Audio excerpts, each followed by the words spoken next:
নমস্কার, বাংলা জাগোয় আপনাদের সকলকে স্বাগত। আর বাংলা জাগোয় স্টার কথা নিয়ে আপনাদের সঙ্গে রয়েছি আমি তনুশ্রী। স্টার কথা মানেই আপনারা জানেন স্টারেদের সঙ্গে আড্ডা, খোলামেলা, চুটিয়ে গল্প। আজ এই আড্ডায় আমাদের সঙ্গে রয়েছেন বিখ্যাত নাট্য ব্যক্তিত্ব এবং স্বনামধন্য অভিনেতা গৌতম হালদার। নমস্কার, প্রথমেই বাংলা জাগতে তোমাকে অনেক অনেক স্বাগত। নমস্কার নমস্কার। আচ্ছা, আজ তো অনেক গল্প আমরা করবই। প্রথমে তোমার কাছ থেকে জানতে চাইবো যে তোমার ছোটবেলাটা সেটা কেমন কেটেছে? ছোটোবেলার মতোই কেটেছে।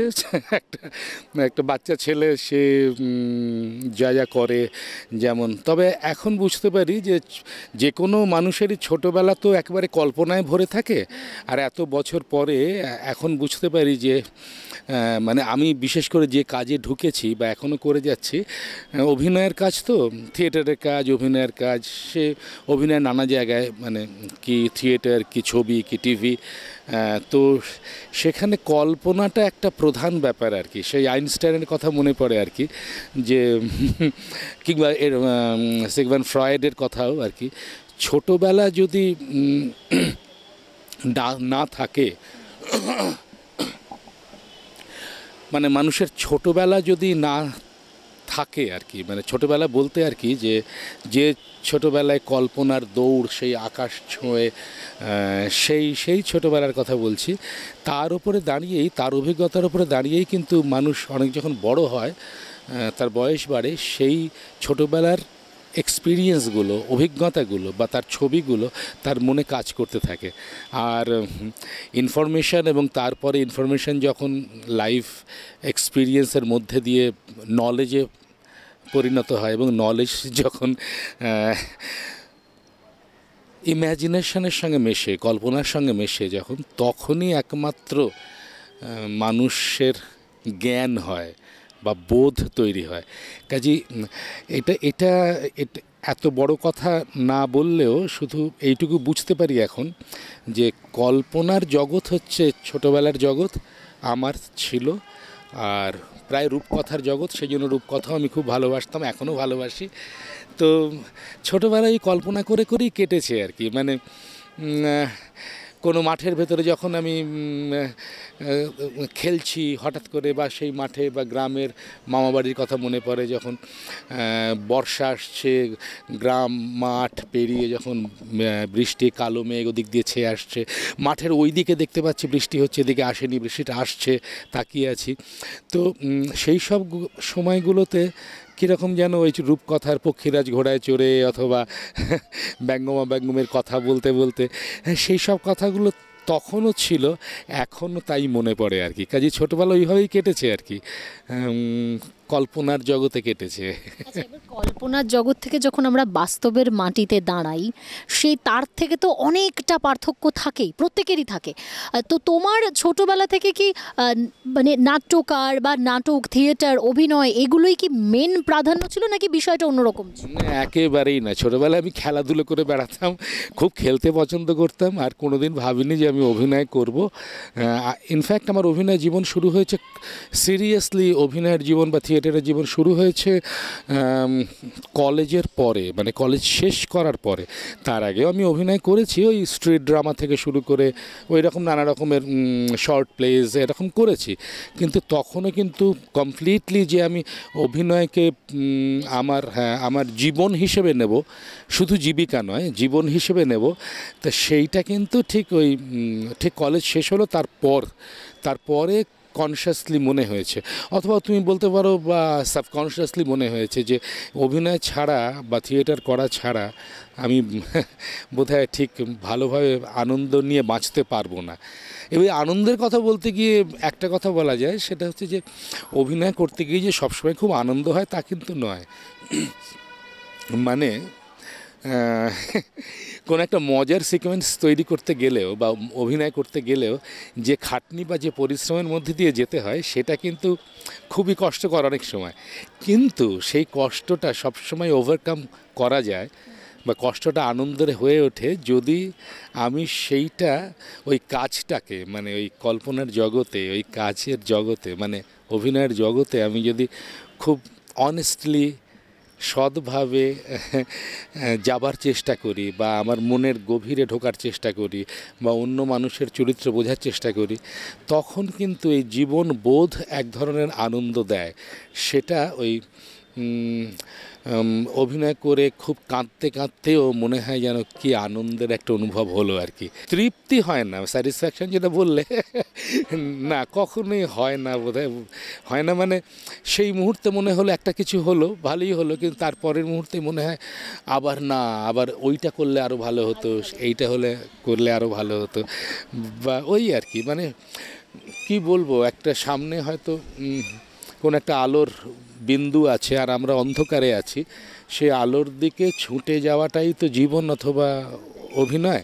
এবারে যতই ছুটছি আলোটা মনে হচ্ছে আলোর কাছে কাছে আসছি, কিন্তু ক্রমাগত আলোটা দূরে চলে যায়। তো এই ছোটাটাই জীবন, এই যাওয়াটাই, ওই চেষ্টাটাই জীবন, ইনফ্যাক্ট ওই আলোর দিকে পৌঁছনো। এবারে একটা বিষয় তোমাকে জিজ্ঞাসা করি, তুমি থিয়েটার, বড় পর্দা, নাটক সমানভাবে দাপিয়ে কাজ করেওছো, কোনটা বেশি চ্যালেঞ্জিং বলে মনে হয়, মঞ্চ, নাটক, না এই বড় পর্দার অভিনয়?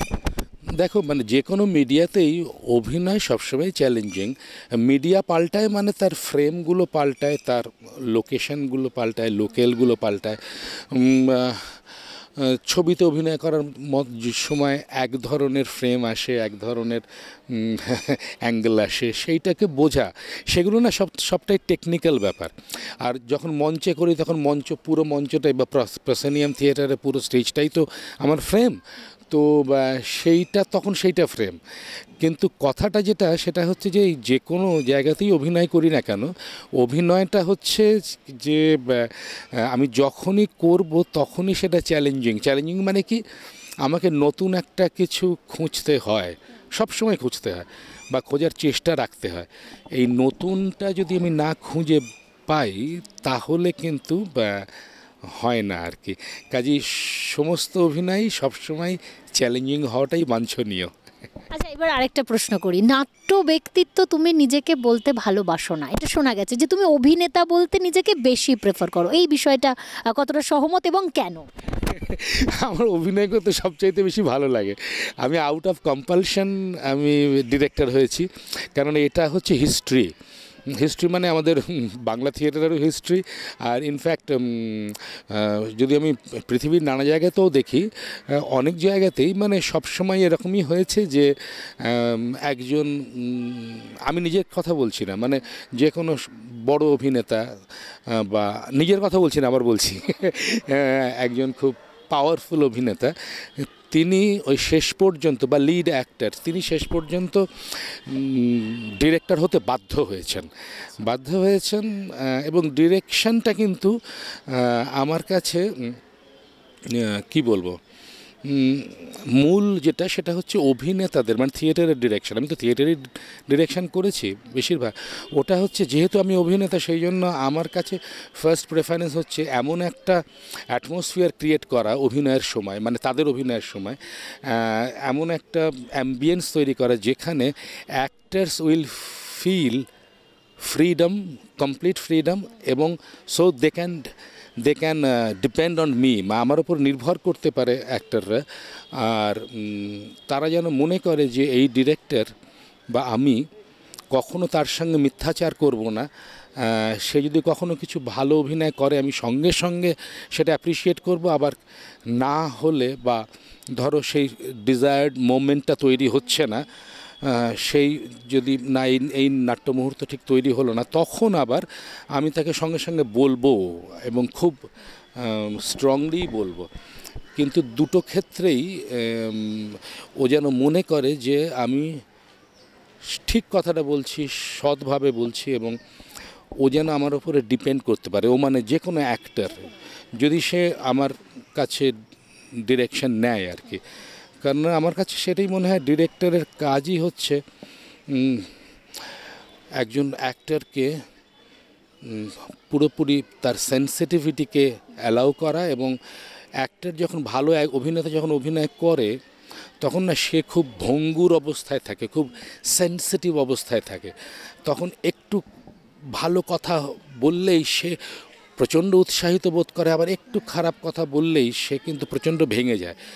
তো এইটা এইটা আমি নিজে অ্যাক্টর বলে আমি জানি, সেই জন্য আমার সেই দিকে খুব নজর থাকে আর কি। তখন এই অ্যাক্টররা দেখেছি, মানে আমার আমার সঙ্গে যে যারা যারা কাজ করেছে আমার ডিরেকশানে যদি বলো, তখন দেখেছি তারা তাদের লিমিট ক্রস করার চেষ্টা করেছে। যে কোনো অ্যাক্টরের প্রধান কাজই হচ্ছে তার নিজস্ব লিমিট ক্রস করা। প্রত্যেক অ্যাক্টরেরই একটা গিভেন টাইমে যে কোনো সময় তার লিমিট থাকে, আর সেই একটারই বড় অ্যাক্টর বা ভালো অ্যাক্টর আর কি, যে প্রত্যেকটা সময় তার ওই লিমিটটা একটু হলেও প্রত্যেকবার ক্রস করার চেষ্টা করে। তা আমি সেই সিচুয়েশান তৈরি করার চেষ্টা করি যেখানে প্রত্যেক অ্যাক্টর নিজেকে ক্রস করতে চাইবে, নিজের লিমিটকে ক্রস করতে চাইবে। সে তুমি তাকে যদি বলো ছোটো বড়ো মাঝারি অভিনেতা যাই হোক না কেন, প্রত্যেকের তার নিজস্ব লিমিট অনুযায়ী যেন সে ক্রস করে। এখন এখন বর্তমানে দাঁড়িয়ে থিয়েটার অনেক বেশি ফোকাস পাচ্ছে আমরা দেখছি, এবং নাটককে সমাজের দর্পণ বলা হয়। এবং এই বিষয়টা মানে বর্তমান সমাজে নাটক থিয়েটার এই বিষয়ে কি বলবে, কোথায় দাঁড়িয়ে রয়েছে আজকের দিনে? এখন দেখো এই সময়টা না, হ্যাঁ সব সময় এরকম মানুষ বলতেন, আমাদের সময় কিছু স্পেশাল সময় বলে আমি মনে করি না। তবে হ্যাঁ দিশাহীনতা আছে, তাই বলে যে অন্য সময়ে মানে যখন আমরা ছিলাম না, আগের যদি অতীতের কথা বলি, তখনও যে দিশাহীনতা ছিল না তা নয়, ছিল সেই সময়ের মতো করে ছিল। আমার মনে হয় সোসাইটি পাল্টায়, ধরো পপুলেশন পাল্টাচ্ছে, সায়েন্টিফিক মানে গ্যাজেটসের অনেক বেশি রমরমা এখন, ইন্ডাস্ট্রি বেড়েছে, সমাজের মূল চলন একটু পাল্টে গেছে, কিন্তু এসেনশিয়ালি অনেক কিছুই একই থাকে আর কি। কাজে দিশাহীনতা যে তখনও ছিল না, আগেও ছিল না তা নয়, তখনও ছিল এখনও ছিল। তো এই দিশাহীনতা হচ্ছে এখনকার আমার কাছে একটা মূল খোঁজার বিষয় আর কি, যে কেন দিশাহীন, কী জন্যে দিশাহীন, এবং সেইটাকে আমি কি করে আমার থিয়েটারে অ্যাড্রেস করব বা নিজে বোঝার চেষ্টা করব, এইটা আমার কাছে একটা প্রধান জায়গা। তো এই সময়ের থিয়েটার যারা করবে বা যে কোনো এই ধরনের কাজ যারা করবে কি ফিল্মে, তারা আমার মনে হয় তারা এইটাকে ধরার চেষ্টা করছে অথবা করলে ভালো আর কি। মানে নতুন প্রজন্ম যারা এই সময় আমরা অনেককেই দেখছি যারা থিয়েটারের দিকে ঝুঁকছে, তাদের উদ্দেশ্যে কি বলবে? মাথা ঠিক রাখা, মতি যেন ঠিক থাকে, মতি স্থির যেন থাকে। মানে আমি কি করতে চাই আসলে, একটা আমাদের জীবনটা সবাই তো ছোট্ট জীবন, সেটা ছোটোবেলায় বোঝা যায় না, মনে হয় যেন অনন্ত জীবন। সে সুন্দর সেই সৌম্যমিত্র নাটকের একটি কথা আছে না, যে জীবন যে সম্পূর্ণ জীবন নয়, জীবনের অংশ মাত্র, আরেকবার বলি, যৌবন যে সম্পূর্ণ জীবন নয়, জীবনের অংশ মাত্র, এ কথা তো পারিনি বুঝতে যৌবনে। তো মানুষ যখন ইয়াং থাকে, ইউথ যারা, তারা, আমিও এর ভেতর থেকে গেছি, প্রত্যেকে গেছে, তারা মনে করে যে এই ইউথ বোধহয় সারা জীবন থাকবে, সেটা থাকে না, তো পরে বোঝা যায় সেটা। কাজেই সেটা যত তাড়াতাড়ি বুঝতে পারা যায় তত তাড়াতাড়ি বোধহয় যারা ক্রিয়েটিভ ফিল্ডে কাজ করবে তাদের পক্ষে ভালো। আর তো সেই জন্যই বলি, এখনকার অভিনেতা অভিনেত্রীদের কথাও যদি বলি আমি, বা যারা এই কাজ করবে, তারা যেন এইটা মনে রাখে যে এই যে চরম দিশাহীনতা এখন চলছে চারিদিকে, বিশেষ করে যারা এই সময়ের কম বয়স কাটাচ্ছে আর কি, তারা যেন বোঝার চেষ্টা করে যে কেন, কী জন্যে এটা হচ্ছে, এবং আমি এর ভেতরে কি করে স্থির থাকব। স্থির মানে কি, আমি জীবনে কি চাই, কি চাইছি, কি করতে চাইছি, কি অ্যাচিভ করতে চাইছি, শুধু সাকসেস, সাফল্য, নাকি আরও অন্য কিছু, নাকি কোনো মূল্যবোধ, নাকি ভ্যালিউজ, নাকি আমি জীবনটাকে বোঝার চেষ্টা করছি, আমার নিজের জীবন, পাশের জীবন, সম্পর্ককে বোঝার চেষ্টা করছি। এইগুলোই হচ্ছে জীবনের চলার পথের খোঁজার অবজেক্ট। আমি যদি এবার একটু অন্য আঙ্গিকে একটা প্রশ্ন করি, যে তোমার বহুদিনের বন্ধু ব্রাত্য বসু, তিনি বিখ্যাত নাট্য ব্যক্তিত্ব, বর্তমানে রাজ্যের তিনি মন্ত্রী। তোমার কি এরকম কোনো ভাবনা আছে যে তুমিও রাজনীতিতে আসতে চাও? এই ধরনের কিছু কি আছে এখন? এখানে বিখ্যাত একটি কথা মনে পড়ে যাচ্ছে, সেটা হচ্ছে যে যারা রাজনীতিবিদ তারা কাজ করে রিয়ালিটি নিয়ে। এই যে একটু আগে বলছিল না, বাস্তব নিয়ে, মানে বাস্তবে আমি কি খাই, আমি কি পড়বো, আমার কি রোজগার হবে, আমার আচ্ছা এখানে এই কাজটা হচ্ছে কিনা, সবটাই বাস্তব, পিওর রিয়ালিটি একদম। মানে রাজনীতিবিদদের কাজই হচ্ছে তাই। আর যারা ক্রিয়েটিভ মানুষ, আমি নিজের কথা বলছি না, মানে আমি হতে তো চাই, যারা সৃষ্টিশীল মানুষ বলছি আর, তাদের কাজ হচ্ছে স্বপ্ন নিয়ে, ড্রিম নিয়ে। এবারে দেখো এই দুটো জিনিস কিন্তু ক্ল্যাশ করে। বাস্তবতার সঙ্গে স্বপ্ন সব সময় ক্ল্যাশ করে। হ্যাঁ, তো সেই জন্য আমি বেসিক্যালি স্বপ্ন দেখতে চাই, স্বপ্ন নিয়ে থাকি, স্বপ্নকে অ্যাচিভ পাওয়ার চেষ্টা করি, সত্যি সত্যি সেইটা স্বপ্নের দিকে দৌড়ই। সে স্বপ্ন কতটা বাস্তব হয়ে উঠলো সেটা পয়েন্ট নয়, পয়েন্ট হচ্ছে আমি দৌড়চ্ছি কিনা, আমি স্বপ্ন দেখছি কিনা। কেন ক্রিয়েটিভিটির মূল কাজই তাই। কাজেই আমি যদি কোনোদিন রাজনীতি করি, আমি চূড়ান্ত ফেলিওর হব, অসফল হব, সেটা আমি নিশ্চিত জানি আর কি।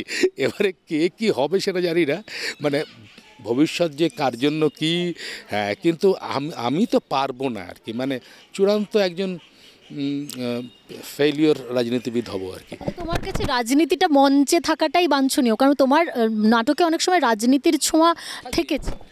সেই রাজনীতি যখন রাজনীতির কথা আসে, সেটা কিন্তু রাজনীতি মানে এই আমাদের এই পলিটিকিং নয় আর কি, মানে কুঁদুলেপনা রাজনীতি নয়।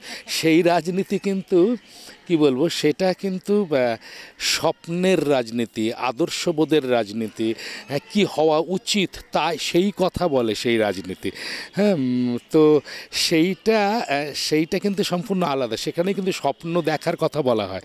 যেমন বের্টোল্ট ব্রেখট, একজন বড় রাজনীতিবিদ নয়, মানে রাজনৈতিক নাট্যকার এই বলে তা খ্যাত তিনি। তাছাড়া অনেক, শেক্সপিয়ার থেকে শুরু করে রবি ঠাকুর পর্যন্ত, নিশ্চিতভাবে এদের প্রতিটি নাটকে মানে রাজনীতি ভীষণভাবে এসেছে। কিন্তু সেই রাজনীতি না স্বপ্নের কথা বলে, সভ্যতাকে কী করে দেখতে হয়, কী করে দেখা উচিত তার কথা বলে, কি ভালো কি মন্দ সেই কথাগুলো বলে। কিন্তু কোনটা অন্যায়, কোনটা অবিচার, কোনটা মহত্ব, এই কথাগুলো বলে কিন্তু সেই থিয়েটারে। আর সেগুলো সবই কিন্তু আদর্শের কথা, স্বপ্নের কথা। কাজেই এটা তার কাজ, সেইটা আমাদের কাজ, সেই নাটকগুলোকে করা। কিন্তু একেবারে রাজনীতিবিদ হওয়া সেটা কিন্তু আমার কাজই নয়। কাজে প্রথমে বলে যে তুমি ক্রিয়েটিভ মানুষ, মানে স্বপ্ন দেখতে ভালোবাসো।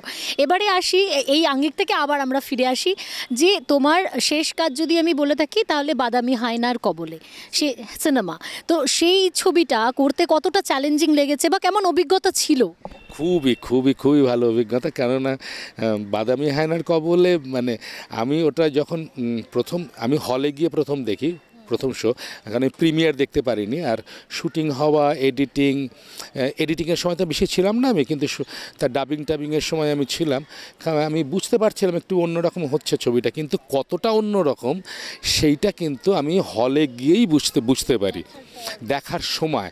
তখন দেখে মনে হয়েছে আরে পুরো ছবিটা কি সুন্দর, একেবারে অন্য রকমের একটা পুরো অভিজ্ঞতা দিচ্ছে, একটা ভিজুয়ালস দিচ্ছে, যে কোলাজগুলো এমন করে তৈরি করছে যার ভেতরে অদ্ভুতভাবে কি বলবো কল্পনা জড়িয়ে আছে। এই যে কল্পনার এই যে দৌড়টা কিন্তু ওইখানে অদ্ভুতভাবে দেবালয় যে ডিরেক্টর সে কিন্তু করেছে, সেটা কিন্তু আমি ছবি দেখার আগে এতটা ভালো হবে বা সুন্দর হবে সেটা কিন্তু বুঝতে পারিনি। তো আশা ছিল ভালো হবে, কিন্তু বুঝতে পারিনি। আর আমার অভিনয় দেখে মনে হয়েছে কি বদমাইশ হাস্য বেশ, কি বলবো, মানে হাস্যকর একটা মানুষ আর কি, যেরকম হয় আর কি। মানে সেটাই তো একটা অভিনেতার পাওনা, যে প্রত্যেকবার দর্শকদের আলাদা আলাদা কিছু দেওয়া। আচ্ছা, এবার আমরা একেবারে শেষ মুহূর্তে এসে পৌঁছেছি। আমি 5টা শব্দ তোমাকে বলবো, 5টা শব্দ এক একটাই তোমার কি কি মনে হয় তুমি তাই বলবে। 5টা শব্দ। প্রথম শব্দ নান্দিকার। নান্দিকার তো আমার প্রথম থিয়েটারের জায়গা। প্রেম। থিয়েটার। বিয়ে। প্রেম। লক্ষ্য। প্রেম। অভিনয়। প্রেম। একেবারেই শেষ, একেবারেই আমরা শেষ মুহূর্তে এসে পৌঁছেছি। গৌতম দা, অনেক অনেক ধন্যবাদ তোমাকে, এবং বাংলা জগৎ সকল দর্শককে আপনাদেরও জানাচ্ছি যে গৌতম দা এবং সবটা মিলিয়েই আজকের আমাদের স্টার কথা। দেখতে থাকুন বাংলা জগৎ। আজকের মতো এখানেই শেষ করছি।